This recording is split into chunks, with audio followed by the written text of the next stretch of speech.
রাখি পূর্ণিমা একটি সনাতনী উৎসব যার ইতিহাস ভারতের সাংস্কৃতিক ঐতিহ্যের সঙ্গে গভীরভাবে যুক্ত।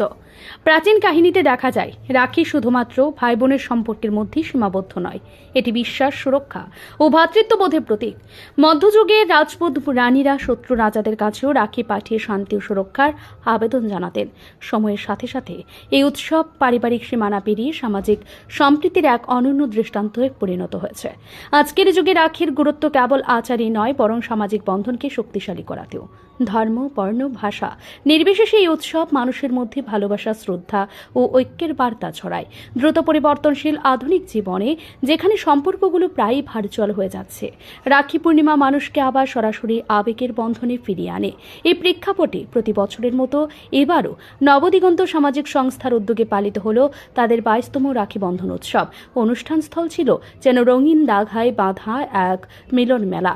সকাল থেকে ক্লাব চত্বরে বোনেরা সুন্দরভাবে সাজানো রাখি নিয়ে বসেন আর পাশ দিয়ে যাওয়া ভাইদের ডেকে এনে রাখি বেঁধে মিষ্টি খাওয়ান। রক্তের সম্পর্ক না থাকলেও এলাকার বাসিন্দা, পথচারী ও দূর দূরান্ত থেকে আগত অতিথিরা সবাই এই বন্ধনে অংশ নেন। তো আমার নাম কিয়ারা নাথ, আমি দুবাইতে থাকি, কিন্তু প্রতি বছর রাখি পূর্ণিমার সময় এই নবদিগন্ত ক্লাবের এত সুন্দর অনুষ্ঠানে অংশ হতে পেরে আমি খুবই আনন্দিত। আমি বিশ্বাস করি যে সবাইকে রাখি পরিয়ে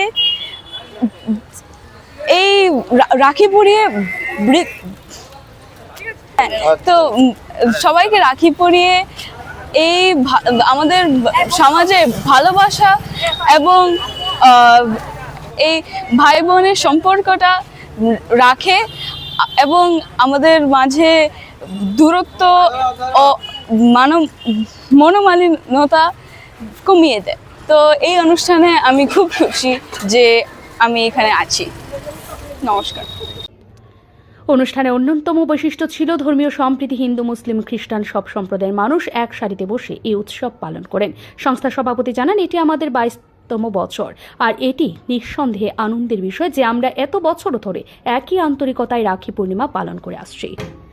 বাইট ক্লাব সভাপতি। ব্যুরো রিপোর্ট, ঋদ্ধি নেটওয়ার্ক।